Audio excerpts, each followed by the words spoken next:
সালামু আলাইকুম।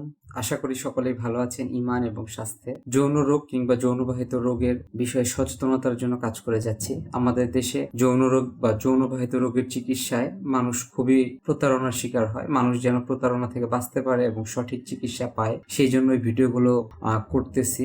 তো এর আগের ভিডিওতে আলোচনা করেছিলাম যে কি কি লক্ষণ দেখে আপনি বুঝতে পারবেন যে আপনার যৌন রোগ বা যৌনবাহিত রোগ হতে পারে। আর আজকে আলোচনা করব যে যৌন রোগ বা যৌনবাহিত রোগের চিকিৎসার ক্ষেত্রে আমরা ডাক্তাররা মানে রোগের কোন কোন বিষয় জানতে চাই অথবা আপনার কোন কোন বিষয় ডাক্তারকে জানানো উচিত। যেমন এই ক্ষেত্রে প্রথমেই আপনাকে জানানো উচিত যে আপনার এর আগে কখনো যৌনবাহিত রোগ হয়েছিল কি। যেমন ধরেন সিফিলিসের প্রকারভেদ হলো প্রাইমারি সিফিলিস আছে, সেকেন্ডারি সিফিলিস আছে, নিউরোসিফিলিস আছে। যেমন সিফিলিস, এটা এই রোগটার নাম আমরা সবাই জানি।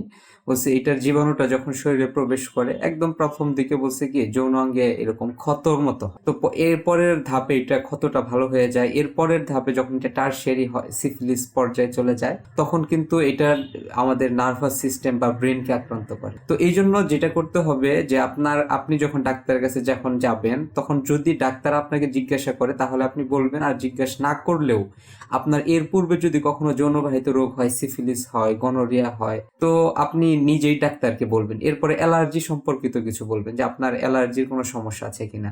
এরপর ডাক্তার যে বিষয়টা আপনাকে জিজ্ঞাসা করবে সেটা হলো যে আপনি এই যে আপনার যে যৌন রোগ বা যৌনবাহিত রোগ হয়েছে, এই জন্য আপনি কোনো ঔষধ সেবন করেছেন কিনা। তো আপনি যদি কোনো ওষুধ সেবন করেন তা এবং কোন ওষুধ সেবন করেছেন তো সেটাও আপনার ডাক্তারকে বলতে হবে। এরপর যে জিনিসটা হলো যে আপনার ভ্যাকসিনেশন, যেমন হেপাটাইটিস বি, হেপাটাইটিস সি। এই যে হেপাটাইটিস বি অথবা হেপাটাইটিস সি, এটা কিন্তু সিরোসিস অফ লিভার করে। তো আপনার যেটা ডাক্তার যখন জানতে চাবে যে আপনার আসলে হেপাটাইটিস বি অথবা হেপাটাইটিস সি ভ্যাকসিন দেওয়া ছিল কিনা, এটা আপনাকে অবশ্যই ডাক্তারকে জানাতে হবে। আর যদি জিজ্ঞাসা না করে তাহলে আপনি নিজেই বলবেন। এরপর আরেকটা গুরুত্বপূর্ণ ব্যাপার যে অবস্টেট্রিক কন্ডিশন, মানে যখন একজন মা গর্ভবতী হয়, তো এই অবস্থায় যদি থাকে তাহলে ডাক্তারকে বলতে হবে। যেমন সাধারণ অবস্থায় আমরা সাদা স্রাবে হলে আমরা চিকিৎসা করি, মানে কোন কারণে সাদা স্রাব বা সাদা লিউকোরিয়া, এটা ডায়াগনোসিস করে আমরা ডাক্তাররা রোগীদের চিকিৎসা দেই। কিন্তু গর্ভকালীন সময়ে সাদা স্রাবটা কিন্তু এটা নর্মাল ফিজিওলজিক্যাল ফেনোমেনন, মানে একটা পর্যায় পর্যন্ত গর্ভ অবস্থায় সাদা স্রাবটা কমন।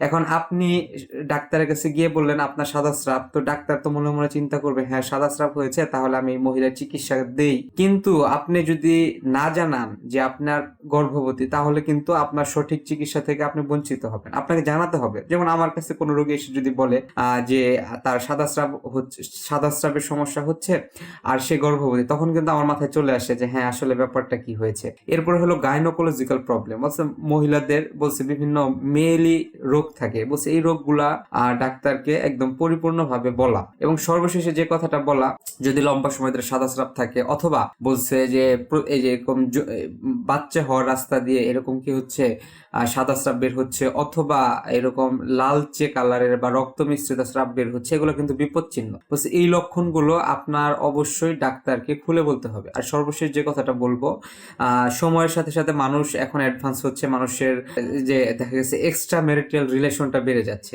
তো এই জন্য তাদের মধ্যে যৌন রোগ বা যৌনবাহিত রোগের হারও বাড়ছে। তো এই ধরনের কোনো লক্ষণ যদি আপনার মধ্যে দেখা দেয়, তো আপনি খুব দ্রুত ডাক্তার কাছে যাবেন। কারণ যৌন রোগ বা যৌনবাহিত রোগ নিয়ে যত আপনি লুকোচুরি করবেন বা সঠিক চিকিৎসা না নেবেন, এই রোগটা তত জটিল হবে এবং দেখা যাবে আপনিও ক্ষতিগ্রস্ত হতে পারেন, আবার এরকম কি আপনার যে পার্টনার সেও ক্ষতিগ্রস্ত হতে পারে। ধন্যবাদ, ভালো থাকবেন। আর এই ভিডিওগুলো আপনি 10 মিনিট ডক্টর ইউটিউব চ্যানেল এবং ফেসবুক পেজে দেখতে পাবেন। ধন্যবাদ।